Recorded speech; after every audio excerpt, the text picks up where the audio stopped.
atas waktunya. Perkenalkan,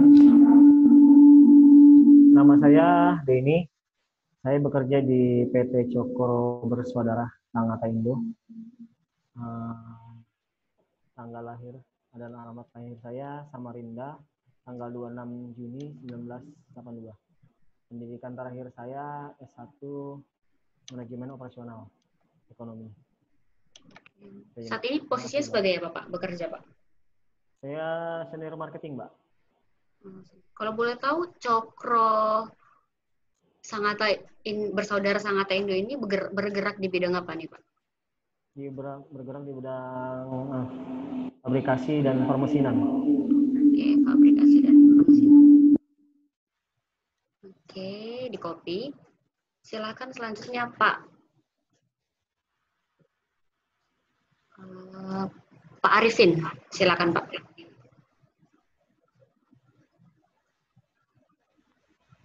Di-unmute dulu, Pak. Itu audionya masih di termute ya.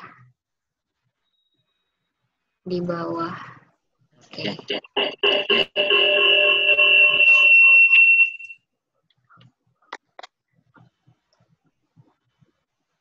Oke, Mbak. Ya, silakan, Pak. Nama saya Arif. Saya dari PT MAA Gold Batu Kajang. Saya di sini jabatan saya sebagai foreman. Tanggal lahir saya 30 April 76, tempat di Bojonegoro. Oke, di copy. Ini Pak Arifin, Pak Gunawan, dan Pak Yusuf berada di satu ruangan ya, Pak? Iya, Pak. Oke, soalnya bergema banget ini suaranya. Gak apa-apa. Oke, selanjutnya ke Pak David Crawford. Silakan, Pak. Di-unmute dulu, Pak, audionya. Pak Arifin. Ya, nama saya David Crawford Kencem. Tempat lahir, tanggal lahir Bontang 17 April 1983. Saat ini posisi saya on standby. Sebelumnya bekerja sebagai operator haul truck.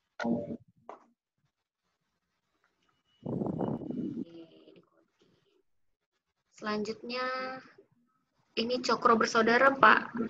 Apa namanya ini, Pak? Pak Agus ya? Iya. Oke. Silakan, Pak. Selamat siang, Mbak. Selamat siang.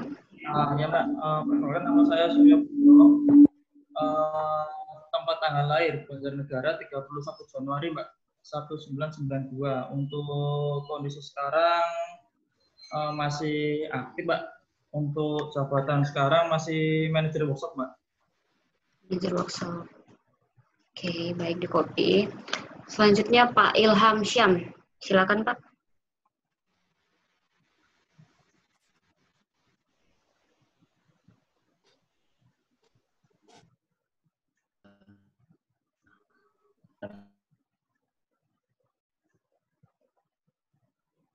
Nama saya Bisa diulangi, Pak, soalnya suaranya terputus. Nama saya posisi ada supervisor PT MAA Safety Equality dan sekarang masih. Oke, copy. Pak Gunawan Satria, silakan, Pak.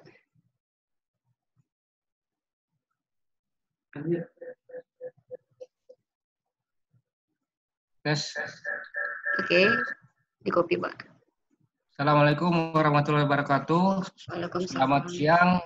Saya dengan Gunawan Satria, posisi di Batu Kajang. Tepat tanggal lahir Balikpapan 15 Mei 1981. Posisi saya sebagai foreman produksi dan sekarang lagi on-set. Sekian informasi dari saya, terima kasih. Oke, baik, di copy. Yang terakhir, silakan Pak Yusuf.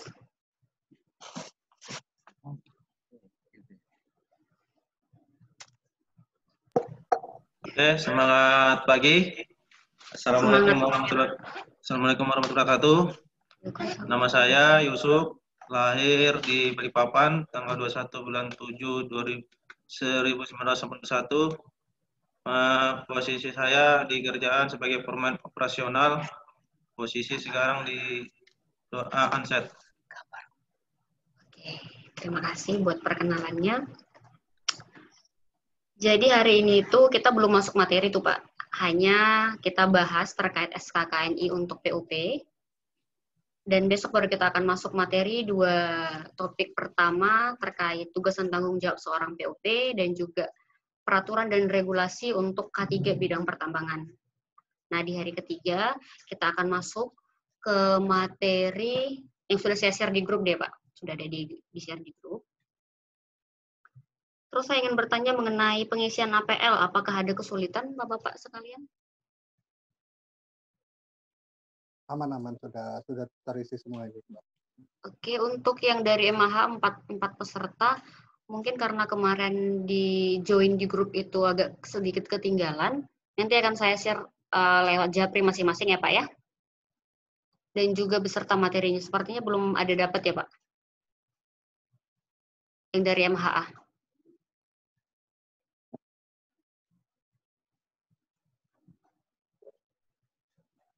Belum dapat, Bu. Oke, nanti saya share ya Pak ya. Ya, siap. Oke.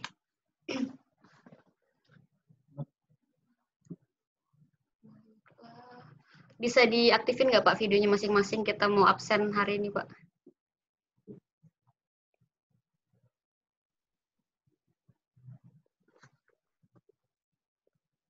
Sebentar Bu ya, masih dianuin ininya apa ya?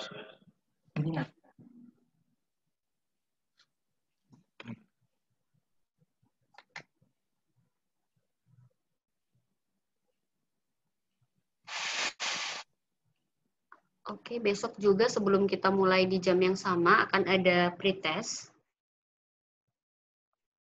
Jadi besok misalkan nih mulai jam 2, jam 1 saya akan share di grup untuk pretestnya. Dijawab masing-masing. Nanti bakalan pakai Google Form. Jam 2, jadi kita bisa masuk materinya. Kayak gitu.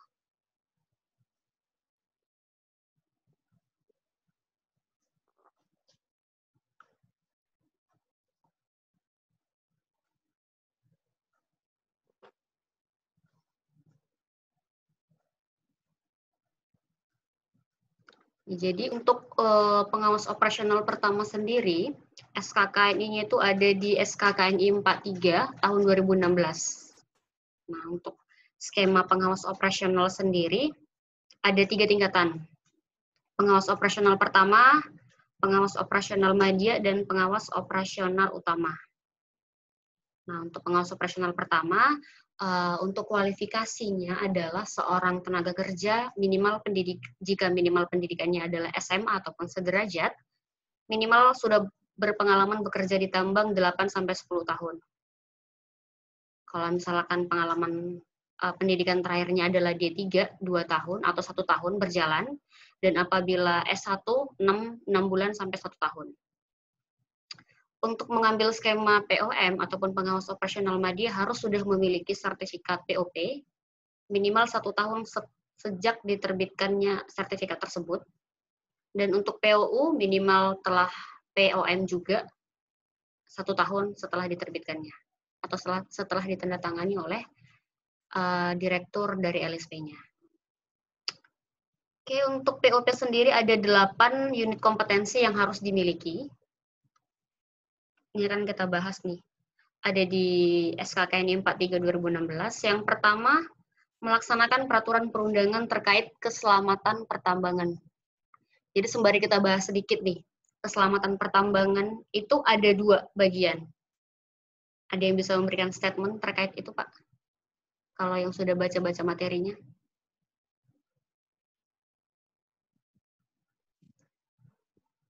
Pak David, silakan.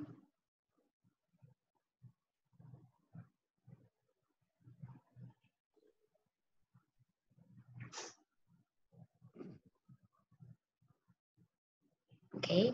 Nah, keselamatan pertambangan ini sendiri ada 2 bagian. K3 pertambangan dan KO pertambangan. Jadi K3 lebih ke manusianya, bagaimana menciptakan pekerjaan itu aman, sehat, sejahtera, itu bebas dari kecelakaan kerja dan penyakit akibat kerja. Nah, untuk keselamatan operasional adalah menjaga sarana, prasarana, instalasi, peralatan, alat, material yang digunakan tetap dalam kondisi yang aman dan sehat. Kayak gitu. Jadi, untuk regulasinya sendiri, ini ada di sini regulasinya. Nah, Undang-Undang 1 1970 tentang K2 keselamatan kerja, ada Undang-Undang 4 2019 tentang pertambangan minerba. Ini ada PP 19 tahun 1973 tentang pengaturan dan pengawasan keselamatan kerja di bidang pertambangan. Ini secara umum, baik itu migas maupun minerba. Terus ada Kepmen 555 tentang keselamatan kerja pertambangan umum. Sekarang sudah dicabut dan diganti dengan Kepmen 1827 tahun 2018 tentang kaidah pertambangan yang baik. Juga ada Permen ESDM 38 tahun 2014 tentang penerapan sistem manajemen pertambangan minerba atau SMKP. Penerapan SMKP. Kira-kira untuk unit kompetensi yang pertama ada yang ingin didiskusikan atau yang ingin ditanyakan Bapak-bapak sekalian?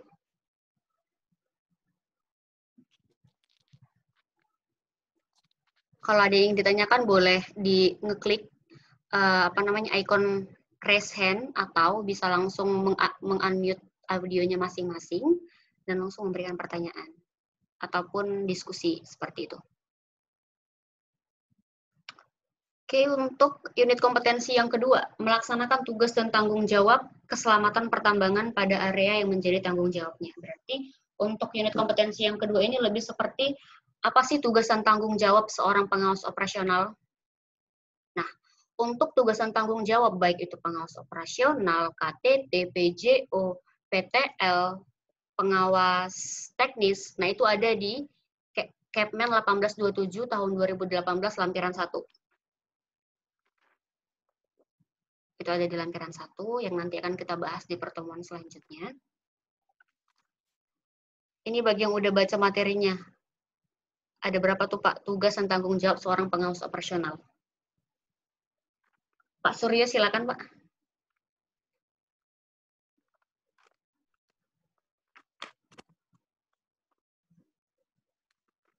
Pak Suryo Putro, silakan Pak.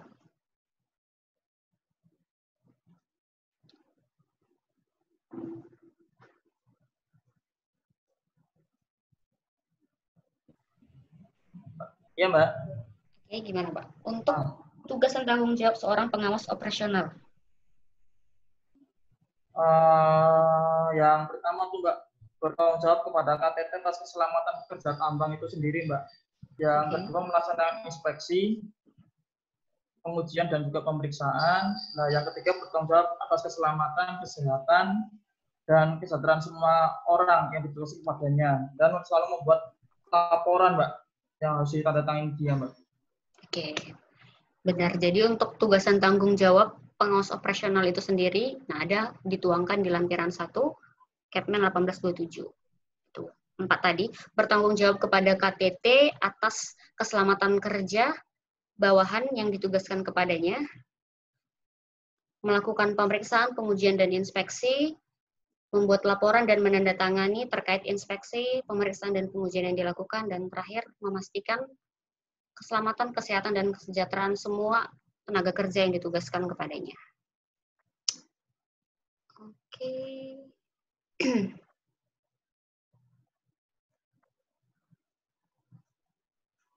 Untuk unit kompetensi ketiga, melaksanakan pertemuan keselamatan pertambangan terencana.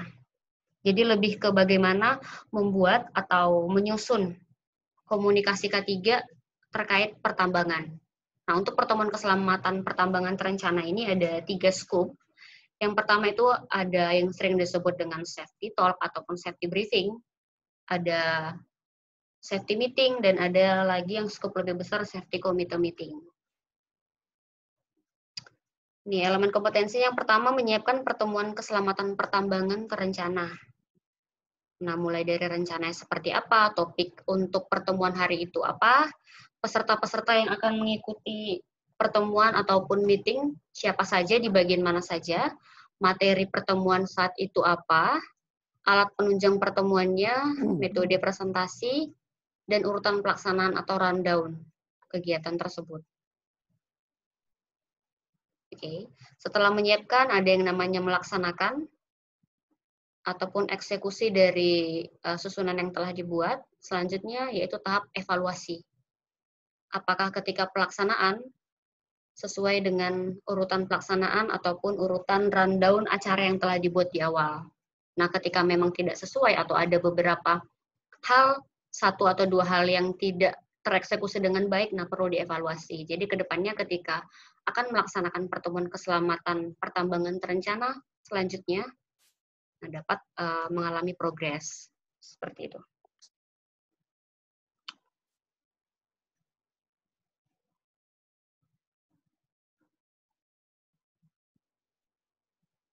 Oke. Unit kompetensi keempat, melaksanakan investigasi kecelakaan. Nah, untuk melaksanakan investigasi kecelakaan, ada yang sering disebut dengan saksi langsung, saksi tidak langsung. Terus, untuk pertambangan ini sendiri, ada beberapa atau satu hal khusus. Suatu kecelakaan kerja dapat dikatakan kecelakaan tambang apabila memenuhi beberapa kriteria. Nah, untuk kriteria itu sendiri bisa dilihat di lampiran 3 Kepmen 1827. Yang nanti juga akan kita bahas di pertemuan hari keempat untuk investigasi kecelakaan. Yang pertama, untuk mempersiapkan investigasi, perlu persiapan terkait standar-standar yang digunakan ataupun yang telah ditetapkan di perusahaan terkait melakukan investigasi kecelakaan. Kriteria kecelakaan tambang, ini yang ada di lampiran 3, Kepmen 1827. Kemudian prinsip penentuan faktor-faktor yang mempengaruhi terjadinya kecelakaan. Nah, ada beberapa kasus ketika suatu kecelakaan ini sudah memenuhi 5 kriteria tadi. Nah, di samping itu kan perlu ada yang namanya kita investigasi atau analisis dari tenaga ahli. Ketika kita memintai keterangan dari tenaga ahli, sekalinya ada beberapa hal. Misalkan, dia memang sudah terjadi di tempat kerja, sudah sesuai nih 5 kriteria itu. Tetapi sekali setelah dilakukan otopsi ataupun tim forensik melakukan, sekalinya ada kemungkinan bahwa penyebab kematiannya itu adalah syok jantung. Nah, bisa jadi itu tetap masuk ke dalam kriteria kecelakaan kerja biasa, bukan kecelakaan tambang. Oke. Setelah melakukan persiapan, melakukan pemeriksaan lokasi kerja, ini kita akan mengikuti prosedur ataupun SOP yang ada di perusahaan. Ketika memang perusahaannya, kalau perusahaan yang sudah besar, biasanya sudah ada nih tim investigator tersendiri. Nah, kalaupun memang tidak ada, biasanya harus dibentuk tim investigator dan harus persetujuan dari KTT.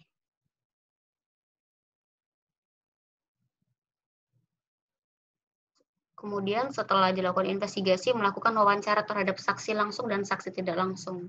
Nah, saksi langsung adalah orang yang melihat, mendengar, merasakan kecelakaan ataupun eksiden tersebut. Dan saksi langsung adalah orang yang tidak secara langsung mendengar, melihat, merasakan, tetapi dapat dimintai keterangan. Seperti itu. Kemudian mengumpulkan data, peralatan, dan atau pendukung lainnya, menganalisa data kecelakaan, dan menyimpulkan penyebab kecelakaan, yang terakhir membuat rekomendasi. Jadi dari rekomendasi tersebut, ya diupayakan agar tidak terjadi kecelakaan serupa di waktu yang mendatang. Seperti itu. Terus membuat laporan investigasi kecelakaan tambang. Nah, untuk laporan investigasi kecelakaan tambang ini dibuat dan selanjutnya akan dilaporkan kepada KTT, yang selanjutnya KTT akan melaporkan kepada KAIT ataupun Kepala Inspektor Tambang.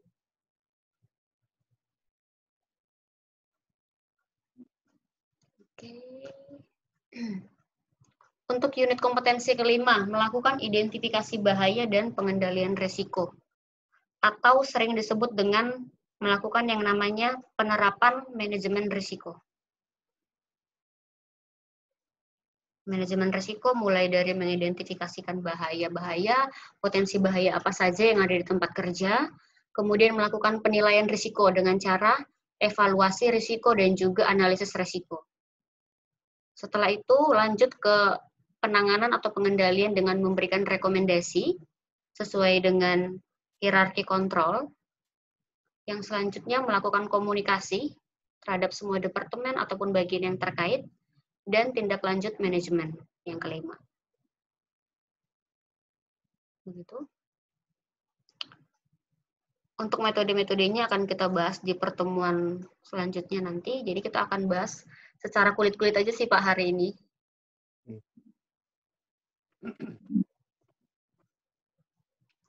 Siap, Bu. Dilanjut. Oke. Terus untuk unit kompetensi ke-6, melaksanakan peraturan perundangan terkait perlindungan lingkungan. Nah, mengenai usaha ataupun kegiatan pertambangan ini sudah sangat jelas akan memberikan banyak dampak negatif terhadap lingkungan kerja ataupun lingkungan hidup yang lebih besar skupnya. Mulai dari erasan tambang, erosi, sedimentasi, rusaknya ekosistem, polusi udara, air, polusi tanah. Nah, banyak banget dampak-dampak negatif dari kegiatan pertambangan. Nah, jadi untuk peraturan perundangan terkait perlindungan pertambangan itu, nih, Undang-Undang 4 2009 tentang pertambangan minerba, PP 101 tahun 2014 tentang pengolahan limbah bahan berbahaya dan beracun atau B3, dan Kepmen 1211 1995 tentang pencegahan dan penanggulangan perusakan pencemaran lingkungan pada kegiatan usaha pertambangan umum. Terus ada juga di Kepmen 1827 di lampiran kelima terkait reklamasi dan pasca tambang. Itu ada di situ. Jadi sebelum suatu usaha pertambangan dikeluarkan izinnya, IUP ataupun IUJP, nah ada yang namanya harus membuat jaminan reklamasi dan jaminan AMDAL. Nah itu merupakan kayak deposit nih, deposit ke Bank Internasional, Bank Indonesia maksudnya, ke Bank Indonesia yang memang merupakan kontrak karya dengan pemerintah terkait harus menjalankan reklamasi dan pasca tambang. Apabila tidak dilaksanakan dalam tempo yang telah diprogramkan sebelumnya, nah itu akan hangus kayak gitu jaminannya. Seperti itu kira-kira.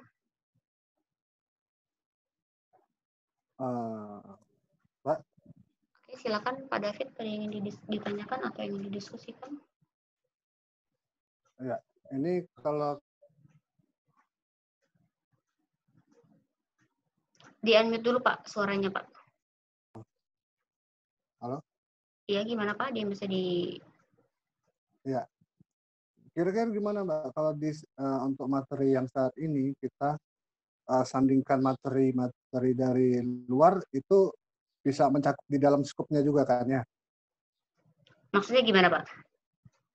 Misalnya yang materi yang ada saat ini itu kita ibaratnya kita sambil belajar tuh sambil nyandingan dengan materi-materi yang dari luar. Contohnya misalnya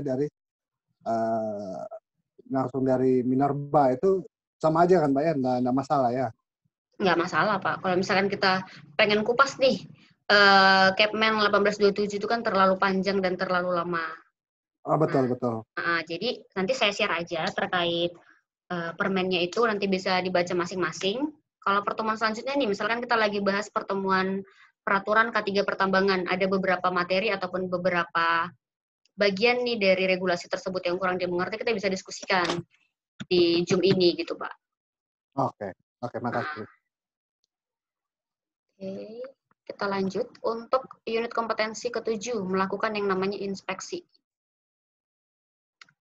Kenapa perlu dilakukan inspeksi dan kenapa pengawas operasional yang harus melakukan inspeksi? Ya, karena itu merupakan tugasan tanggung jawabnya.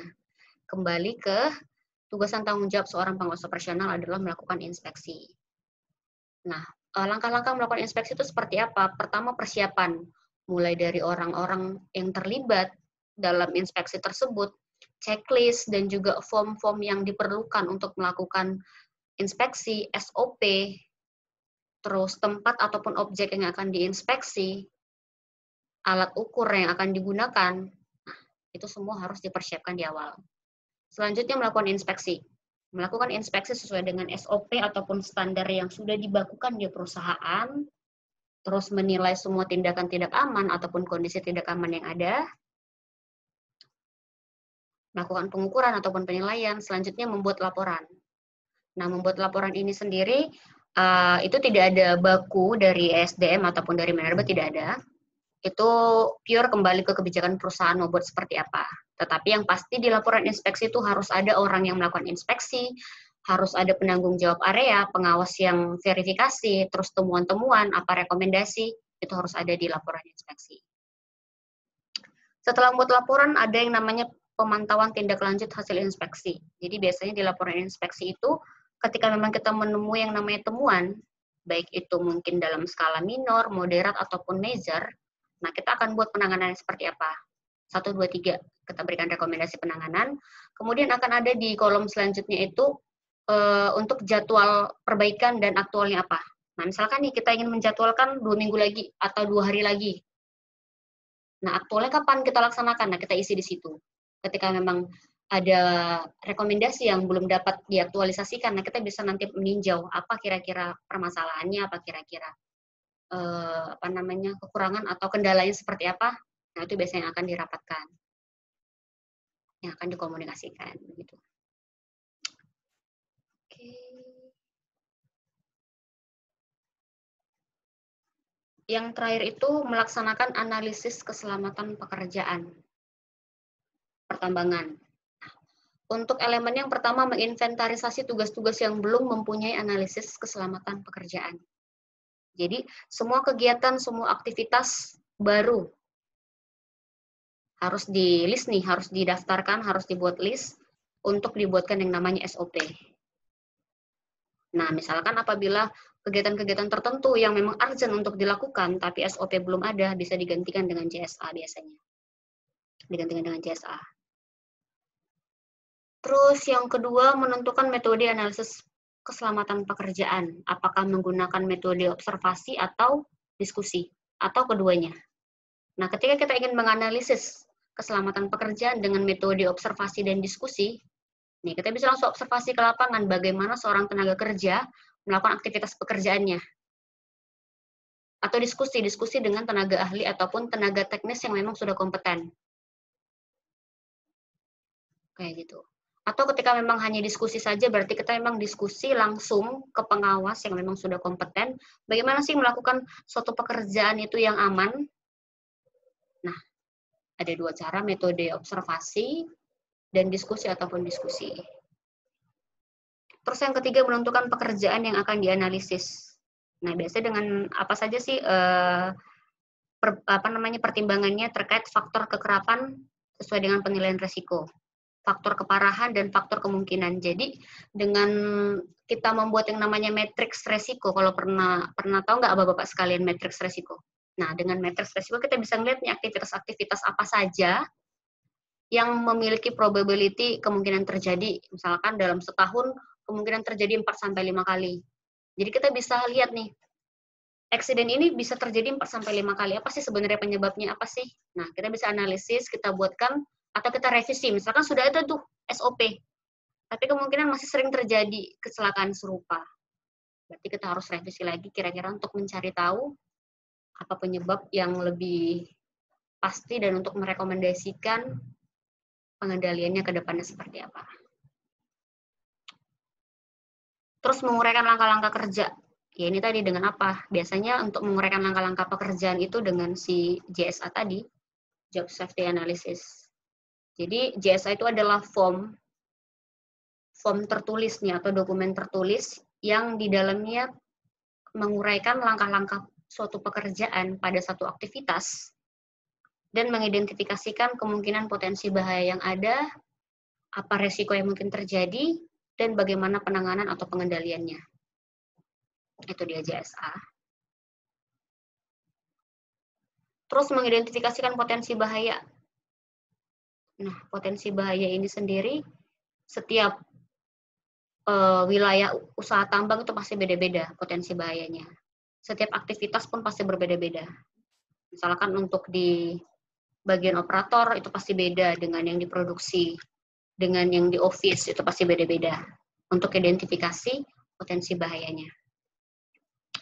Terus selanjutnya menentukan tindakan pencegahan ataupun pengendalian yang sesuai dengan hierarki kontrol.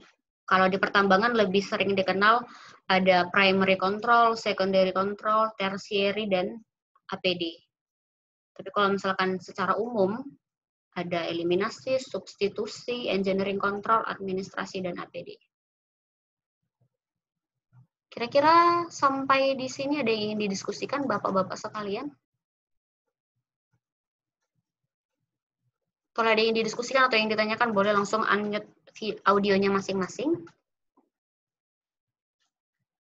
Kalau saya sih, kalau untuk bahaya, saya rasa untuk di semua sektor pekerjaan, khususnya di dunia pertambangan, entah di lapangan, ataupun di office, ataupun di era workshop,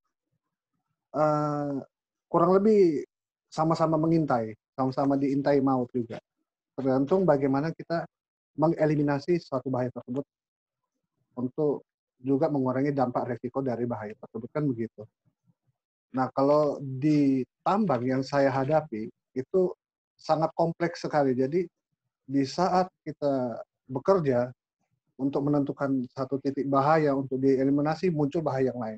Nah, itu jadi bagaimana kita betul-betul mengurangi seminimal-minimal mungkin bahaya yang akan terjadi pada si pekerja. Karena tanggung jawab kita nanti sebagai pengawas itu berkaitan sampai ke level KTT, KIT. Kalau itu yang saya nilai seperti itu. Kalau untuk hierarki masuk di situ juga sih, Bu. Oke, Pak Gunawan, kira-kira bagaimana Pak terkait statement itu, ada yang ingin ditambahkan atau ada yang ingin disanggah atau ada yang ingin ditambahin? Sementara saya lanjut dulu, Bu, sambil menyimak keadaannya nih. Oke. Mas Suryo, saya boleh bertanya nih, kira-kira Masnya tadi sebagai HSE ya? Manajer workshop, Mbak. Oh, manajer workshop, di workshop. Kira-kira kalau di workshop itu apa-apa saja sih, Mas? Potensi-potensi bahaya yang mungkin ada? Banyak, Mbak. Sama juga, kompleks juga, Mbak. Kalau kita yang di workshop, terutama untuk yang kepatuhan sama disiplin APD, dan juga untuk cara penggunaan tool yang baik, ya kan? Karena sedikit aja kita lengah, sedikit aja kita lalai, nggak hitungan detik lah, Mbak. Hitungan detik aja kita mesti nyawa. Sempat beberapa kali insiden, ya kan? Jadi buat ingat buat kita untuk teman-teman di workshop itu untuk bekerja secara aman sih, Mbak. Untuk eksiden yang terjadi apa tuh, Mas? Ringan? Sedang? Ringan ya. Oke, yang cuma 3 hari sampai 3 minggu aja perawatannya. Oke. Kalau di tempat, sama ya, tadi ya cuma ada dari Cokro Bersaudara sama MHA. Kalau Pak Denny nih, Pak Denny Arhani bekerja kebanyakan di office ya Pak berarti? Di-unmute dulu Pak suaranya. Ya. Di office ya Pak? Atau sering ke lapangan juga? Di office sama sering ke lapangan sih, Mbak. Karena kan tugasnya sebagai marketing biasa mencari pekerjaan ya untuk dibawa ke workshop. Oke, kalau misalkan di office nih, kira-kira apa saja sih Pak potensi bahaya yang paling sering ada ketika bekerja di office? Kalau di office ya kemungkinan sih kayak kita berhubungan sama kayak laptop, apa itu bisa bahaya kesetrum atau tersandung sih. Oke, berarti bahaya ergonomi ya Pak kebanyakan? Sama mungkin pas waktu di kendaraan, mungkin pas pada saat kita waktu inspek ke lapangan untuk lihat pekerjaan yang harus inspek ya banyak sih yang bahaya mengintai. Apa saja tuh Pak? Sebutkan salah satu. Ya. ya mungkin pada saat kita ke workshop di daerah tambang kita ngecek ya mungkin sama seperti kena lentingan barang atau kena kejatuhan. Oke.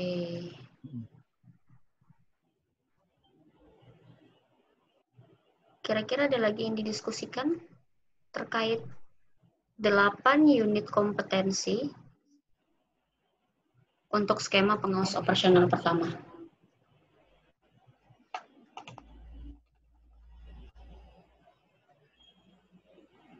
Ya, begini.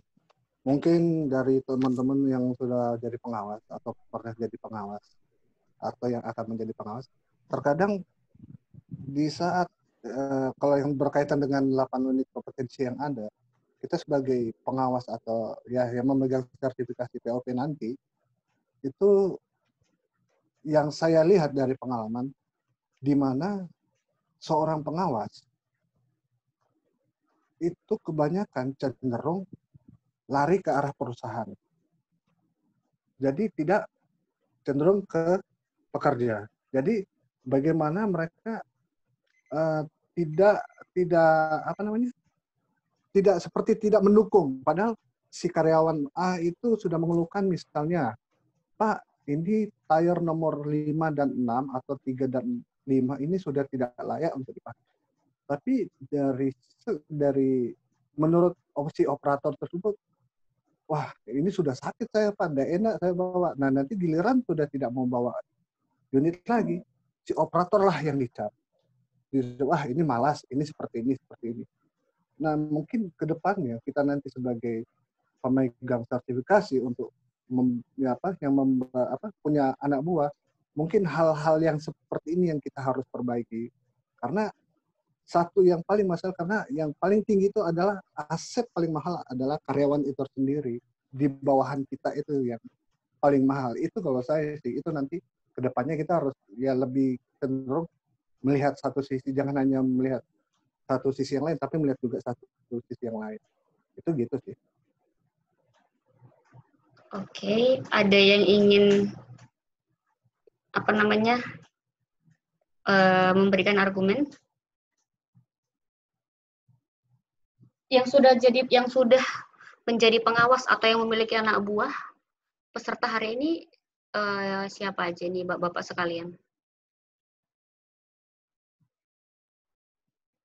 Pak Yusuf. Ya, Bu. Pak Yusuf sendiri sudah punya anak buah belum, Pak? Sudah, Pak. Sudah, Pak. Oke.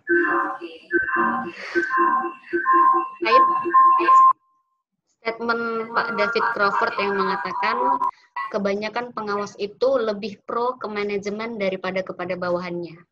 Menurut Bapak itu seperti apa, Pak? Ya, halo. Bisa ya? Ya, pertama sih kita harus memperhatikan keselamatan bawahan dulu, Bu, ya. Karena itu yang prioritas kita perhatikan di bawahan. Terus dan kita pun harus simbangkan sama perusahaan juga. Bagaimana bekerja dengan aman dan selamat. Dan hal-hal yang berakibat masalah terjadinya kecelakaan itu harus bisa dihindari. Apabila ada temuan-temuan yang bersifat bahaya, diinformasikan kepada kita biar kita bisa evaluasi, bisa kita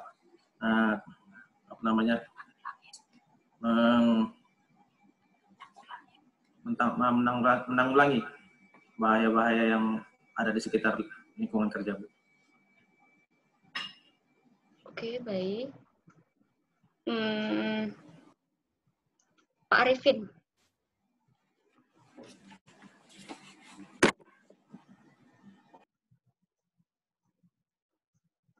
Pak Arifin, monitor Pak Arifin. Masuk, Bu. Gimana Pak, menurut Bapak? Terkait? Oke, silakan Pak. Ya Bu, lanjut aja Bu. Lanjut udah. Kalau menurut saya sih Bu, saya kan sebagai ini ya atasan dan punya anak buah. Dan kita harus juga ini Bu, harus juga mengawasin masalah keselamatan anak buahnya Bu. Karena anak buah itu kalau misalkan pekerjaan yang tidak benar, yang tanggung jawab itu kan harus atasannya Bu ya. Oke. Di situ. Ya, untuk masalah ini, masalah penanggulangannya ya kita harus memberi penjelasan sebelum dia bekerja. Nah, kita harus kasih ini, dikasih apa namanya, sosialisasi sebelum dia mengerjakan ini pekerjaan. Itu Bu. Oke, tadi case-nya adalah seorang pengawas ini dia sudah tahu nih atau operatornya sudah buat keluhan, Pak, saya kurang sehat dan masih apa namanya, saya merasa saya tidak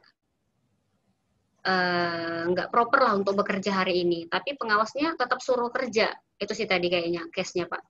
Menurut Bapak itu kayak mana sebagai seorang pengawas, yang mana salah satu tugasnya adalah menjamin keselamatan kerja karyawan bawahan Bapak? Kalau menurut saya itu Bu, kalau namanya anak buah itu merasa tidak enak badan atau sakit itu kita tidak bisa memaksakan Bu. Karena kalau seandainya anak buah itu merasa sakit, pasti takutnya nanti bahaya pada dirinya itu Bu. Oke. Berarti Bapak lebih memilih membiarkan operatornya istirahat gitu ya Pak? Ya memang harus diistirahatkan dulu, diistirahatkan apabila dia sudah fit baru bisa dikerjakan lagi gitu Bu. Oke, di copy. Pak Ilham Syam.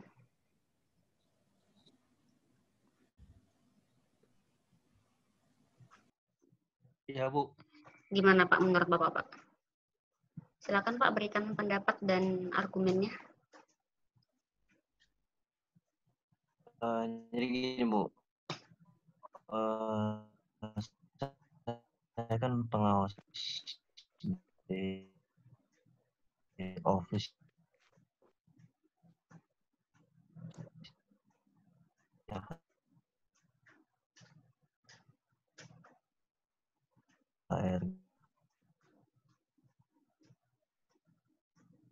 Teknikal itu mungkin bisa dijawab tadi sama rekan saya Yusuf Al-Gunawan. Kalau untuk di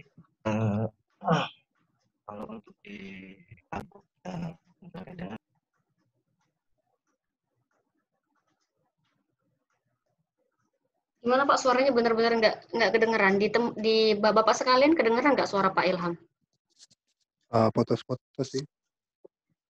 Oke, mungkin ke Pak Gunawan dulu deh. Pak Gunawan Satria, silakan Pak. Agak putus-putus suaranya Pak Ilham tadi, Bu. Oke, nggak apa-apa, dilanjut aja ke Pak Gunawan. Oke. Masalah tanggung jawab tadi ya, Bu ya? Iya, benar Pak. Kalau memang ada anggota kita yang sakit, tidak bisa dilanjut, kita harus cari penggantinya, Bu.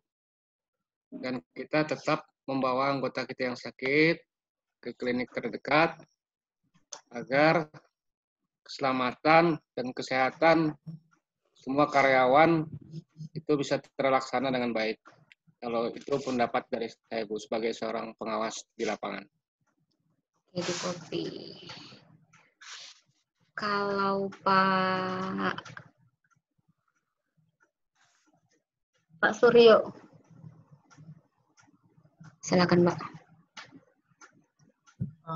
Ya Mbak, kalau dari kita, kalau sebagai pengawas, kita lihat dulu untuk kondisi anggota kita. Apakah memang dia butuh hanya istirahat berapa jam untuk bisa lanjutkan pekerjaan, ataukah dengan kategori dia sakitnya memang udah nggak bisa kita tahan, ya udah kita standbykan dia dulu sembari nyari anggota untuk backupnya Mbak. Yang jelas untuk keselamatan tetap kita nomor 1 dan juga kesehatan teman-teman operator pun kita juga kondisikan sih Mbak.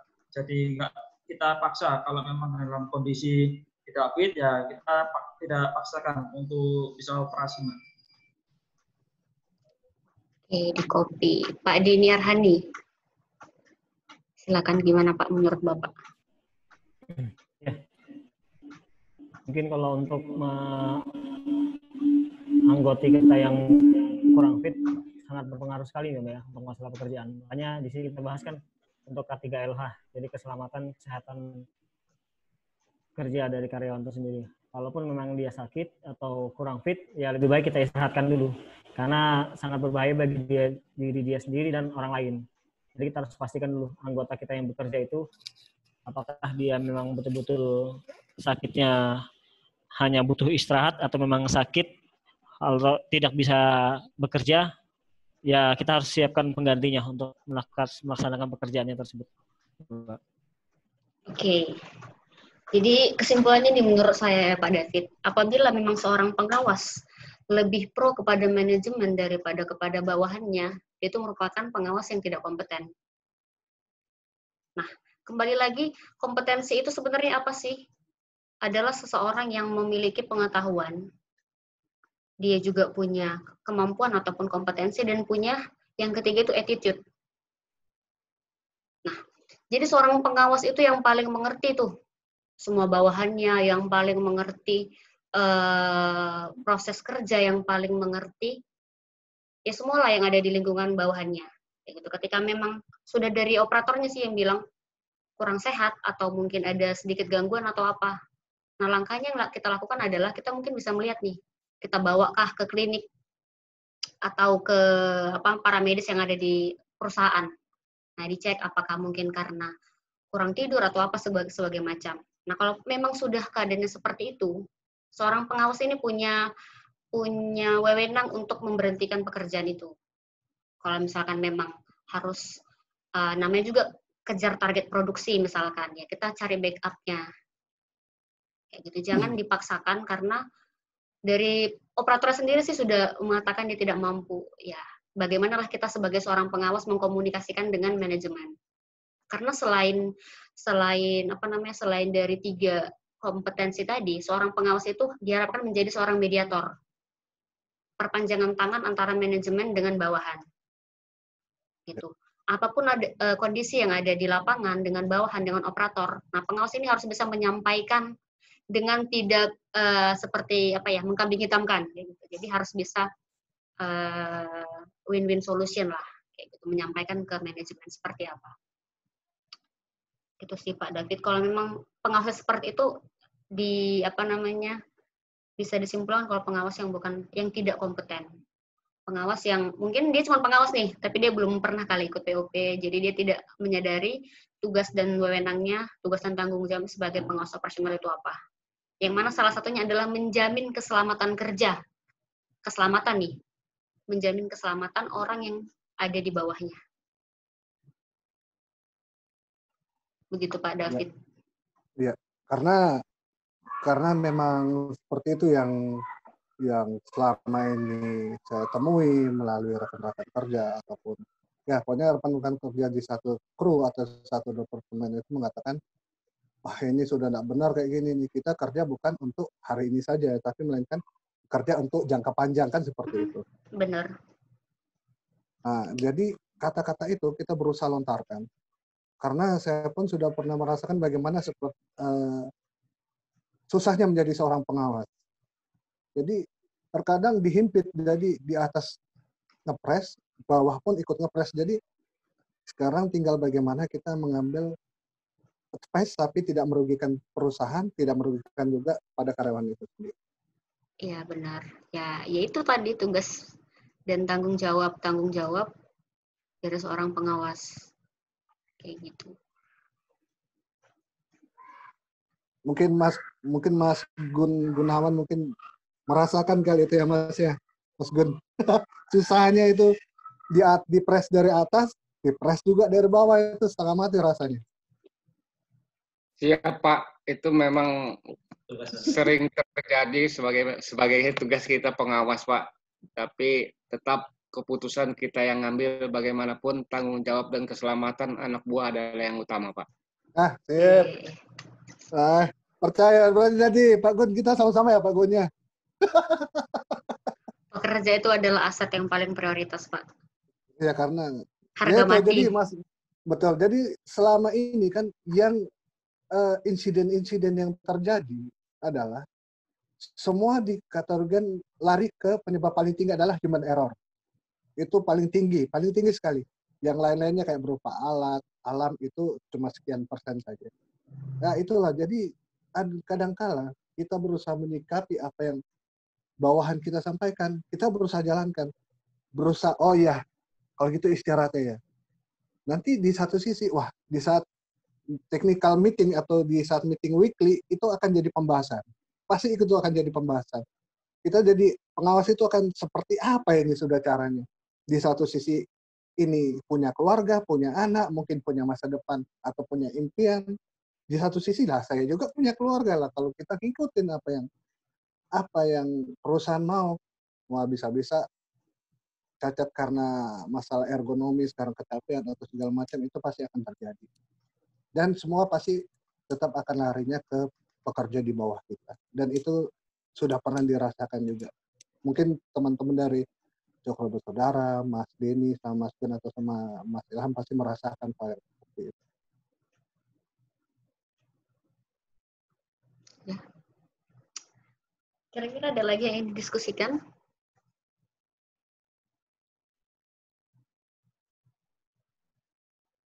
Yap, kalau bisa dilanjut, Bu.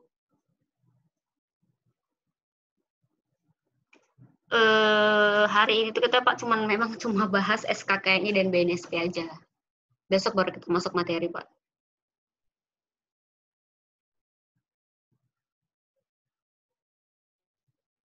Mungkin ada teman-teman yang lain. Ada yang ingin didiskusikan atau ingin di-sharingkan?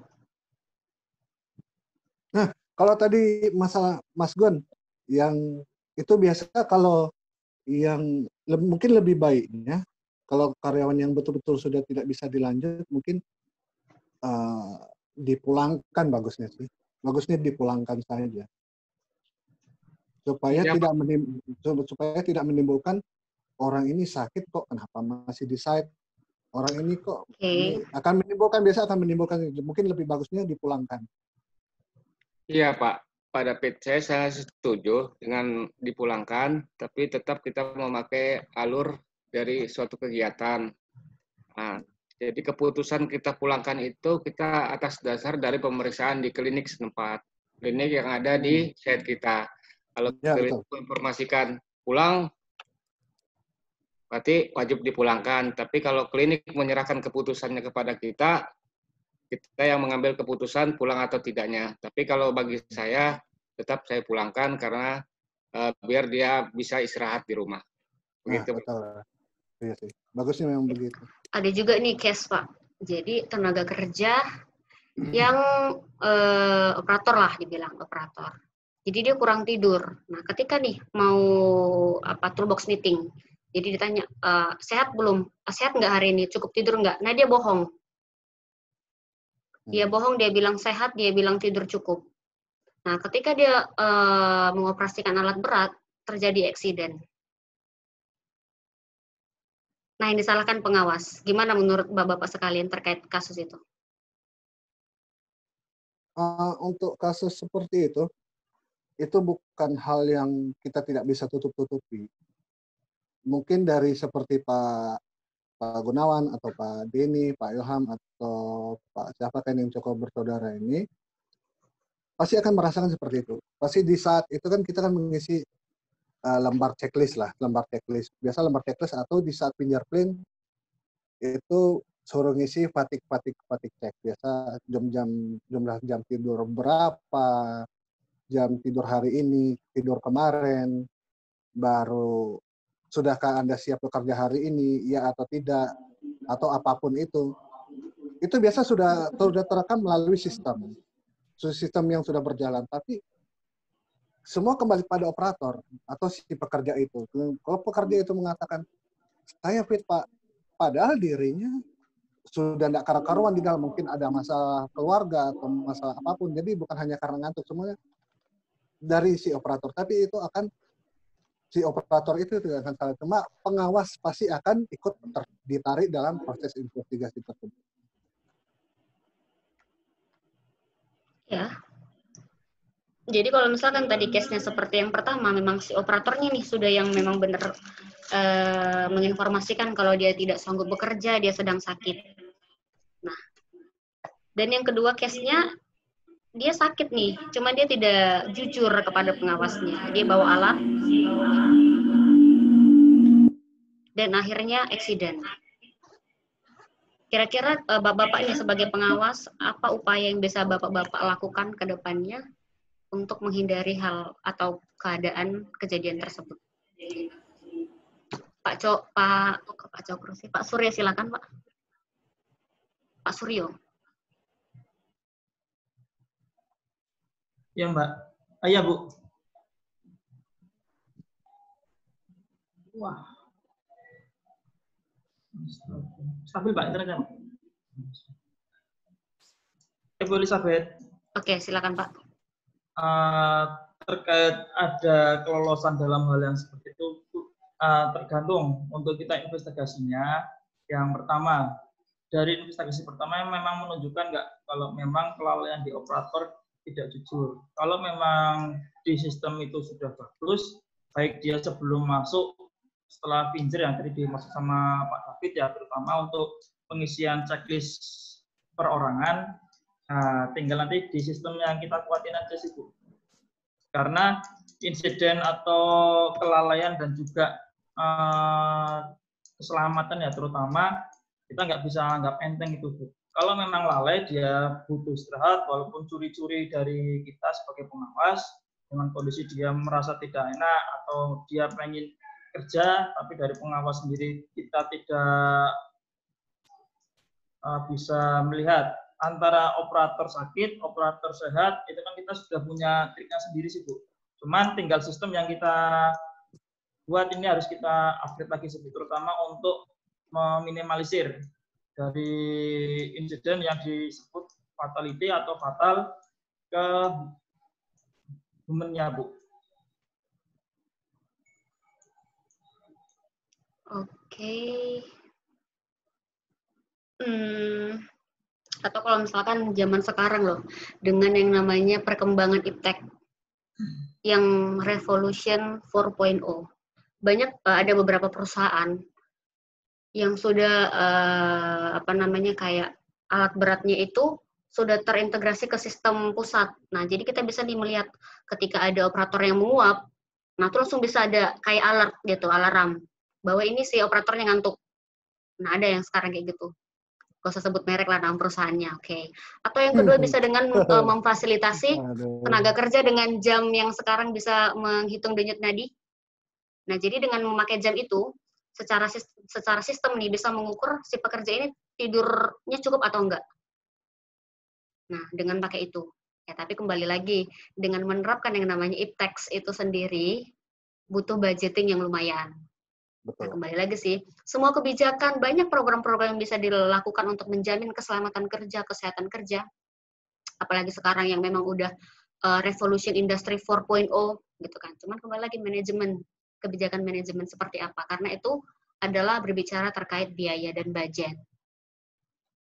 Kayak gitu sih. Atau ada masukan dan saran lain dari Bapak MHA?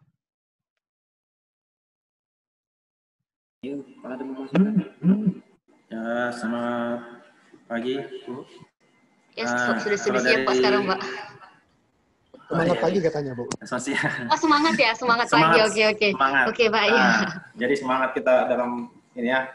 Kalau di tempat kami sih itu kalau sebelum beraktivitas atau melakukan pekerjaan itu, sebelum melakukan itu kita biasanya P5M, sosialisasi masalah pekerjaan, terus sambil melakukan P5M, selesai P5M pun kita memeriksa SK 24 jam Pak, ya Bu. SK 24 jam itu surat kegiatan selama 24 jam setelah dia bekerja. Nah, jadi kita cek situ kejujuran dia sang operator siap untuk bekerja. Ditambah lagi sama KKH, kesiapan kerja harian. Nah, dia siap untuk bekerja apa tidak. Kalau memang siap, itu kan di situ ada formnya, ya jam istirahatnya minimal kan 6 jam. Kalau di bawah dari 6 jam, berarti dia kurang tidur. Apabila dia paksaan dia bekerja, pasti akan fatigue. Nah, itu akan kita review kembali. Terus kita melakukan tes fatigue manajemen sebelum tes fatigue. Dianya tensinya tinggi atau rendah. Kalau memang tinggi, kita tidak boleh untuk dia bekerja. Kita akan standbykan dulu, istirahatkan dulu di sang operator. Apakah dia bisa untuk istirahat dulu. Nah, itu kalau kita ada dari saya, teman dari saya yang terkait dengan masalah operator ini menghindari fatigue ya. Oke. Ada lagi yang ingin memberikan argumen ataupun masukan, saran terkait kasus tadi? Nah, berarti kembali ke attitude operatornya gitu ya, jujur gitu. Kadang kan ada nih, kalau misalkan nanti saya jujur nggak kerja, nah nggak masuk dong jamnya, gitu kan? Berarti nggak masuk nanti pemasukan apa segala macam. Nah, berpikirnya ke situ, gitu kan? Jadi ya ke situ lagi. Kalau misalkan nanti saya jujur, saya nggak disuruh kerja, udah bohong aja bilang tidur 8 jam, 7 jam. Jadi kan kalau misalkan memang dia menulis seperti itu kan nggak masuk tuh Pak di fatigue system, fatigue manajemen, berarti kan nggak lanjut ke situ, langsung kerja. Ya cara itu tadi sih sebenarnya efektif dengan pemberian jam tangan tadi, itu efektif banget, cuman budgetingnya lumayan.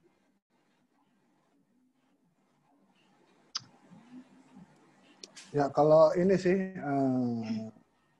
yang saat ini berjalan itu di dalam satu unit operator, entah unit apapun itu ada namanya fatigue letting. Jadi dia metode cara kerjanya itu hitungan menit atau detiknya itu random. Jadi operator ini tidak tahu ini kapan akan bunyi alarm fatigue letting-nya.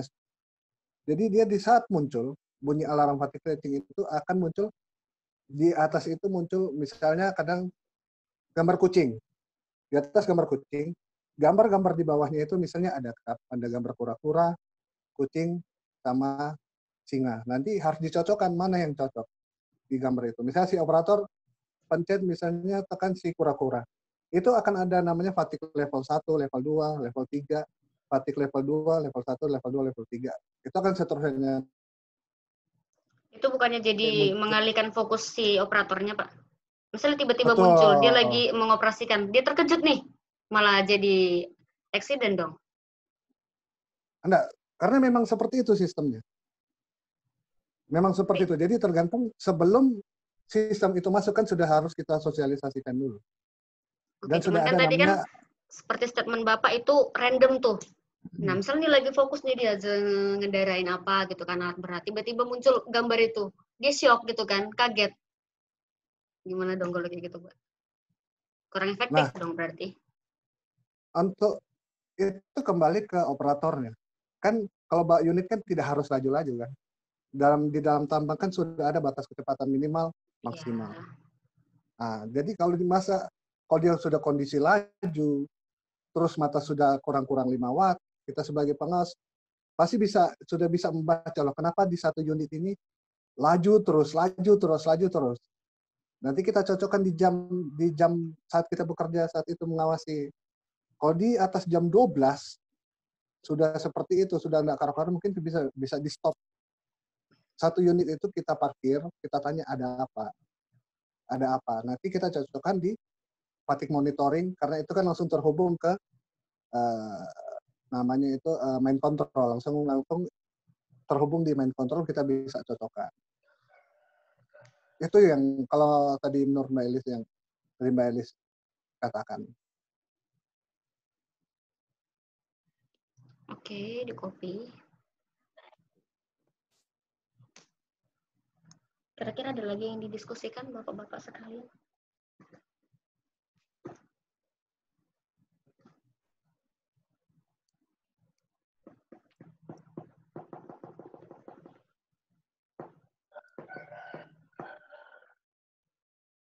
Ya kalau di tempat kami itu Bu, setiap unit itu biasanya ada ingkar kami. Nah, terus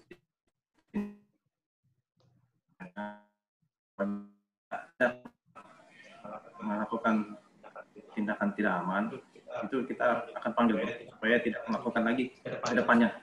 Oh, berarti ditambahin kamera ya, Pak? Ya, setiap unit ada kameranya, ingkar kamera luar sama di dalam. Nah, dan terus tambahannya lagi kita ada daftar overspeed. Apabila dia melakukan tindakan tidak aman, berarti dia overspeed, itu akan dikasih, kita panggil lagi, kita sosialisasi supaya tidak melakukan tindakan tidak aman lagi, Bu. Dan terakhir dalam unit kami juga ada namanya tes alarm patik. Alarm patik itu setiap 5 menit dia akan bunyi. Setiap 5 menit, dan itu akan merespon sang operator. Itu, Bu ya.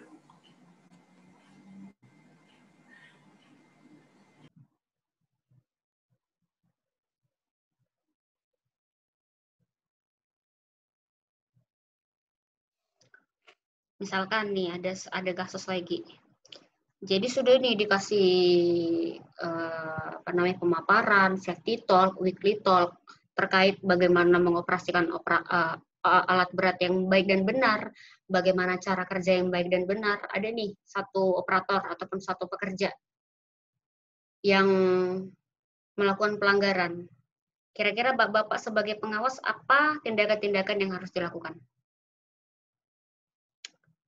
Pak Gunawan dulu, Pak. Silakan, Pak.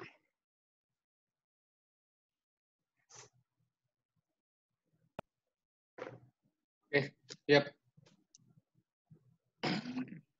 Yang pertama dari saya yang akan saya lakukan untuk anggota saya atau bawahan saya akan melakukan coaching dan konseling, di mana artinya coaching dan konseling itu bukan menyatakan sesuatu yang salah, tapi kita menunjukkan ke anak buah kita inilah cara yang benar. Jadi tidak ada punishment untuk sementara, ke depannya jika mengulangi baru kita adakan punishment. Begitu kalau dari saya, Bu. Oke. Kalau dari Pak Suryo, silakan, Pak.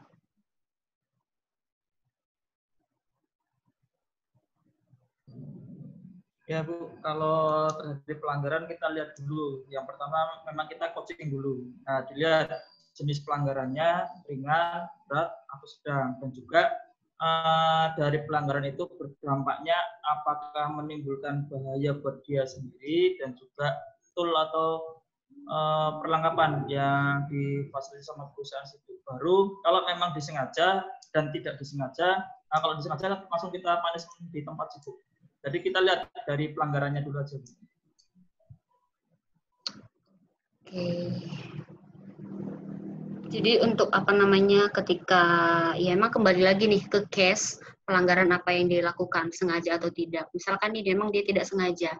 Kita bisa memanggil si bawahan kita ini ke satu ruangan atau menjauhilah, terpisah dari teman-teman anggota yang lain. Jadi kita bisa kasih masukan kalau pekerjaannya tidak pada tidak dengan prosedur yang aman. Jangan sampai kita memberikan memberikan arahan bahwa atau memberikan sanksi nih, memberikan apa ya sebutannya? Memberikan warning. Nah, memberikan peringatan kepada tenaga kerja itu di depan teman-temannya. Itu nggak baik. Karena itu bisa menjadi bumerang bagi si pengawas itu sendiri. Jadi ya pertama mungkin bisa dengan pemberian peringatan secara verbal. Yang kedua mungkin bisa dilanjut nih tahap selanjutnya apa? Konseling dan coaching. Nah kalau misalkan memang masih tidak diindahkan, mungkin bisa dengan pemberian SP1, SP2, atau SP berapa sampai mungkin bisa diputus kontrak ataupun mungkin di apa gitu. Tergantung kebijakan manajemen.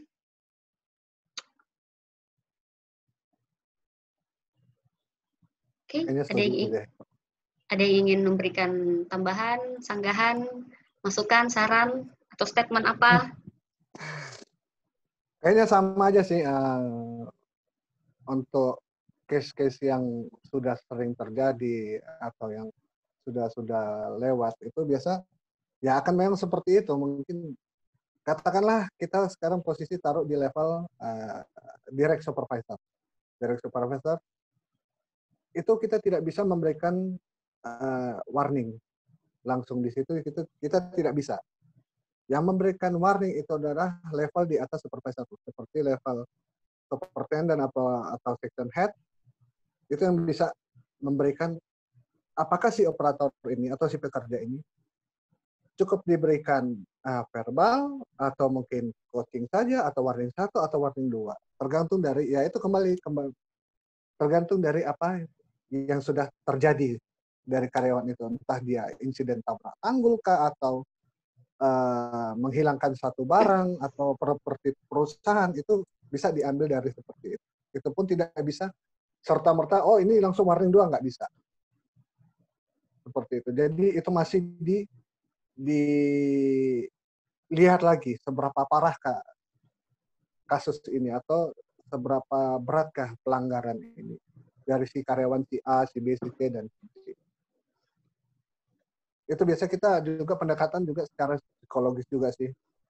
Ya, pendekatan harus secara psikologis. Iya, karena setiap dari 10 orang itu tidak serta-merta itu akan sama, semuanya tidak akan sama. Pasti si A ini maunya diperhatiin, oh si B maunya ini. Mungkin seperti itu. Secara inilah, secara kekeluargaan. Biasanya begitu.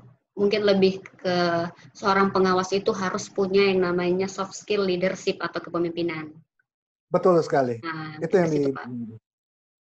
Jadi harus apa ya? Menjadi seorang leader nih, bukan bos. Lebih ke leader, seorang pemimpin daripada seorang bos yang bosi. Perintah, tapi tidak bisa memberikan contoh yang baik.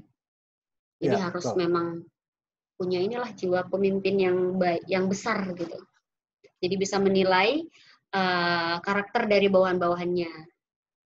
Ada yang karakternya mungkin orang yang yang pendiam, ada yang memang suka jeblak-jeblak orangnya gitu. Jadi seorang seorang pengawas harus bisa memiliki soft skill leadership gitu. Kira-kira. Ya. Yang seperti itu. Ada lagi yang ingin didiskusikan Bapak-bapak sekalian?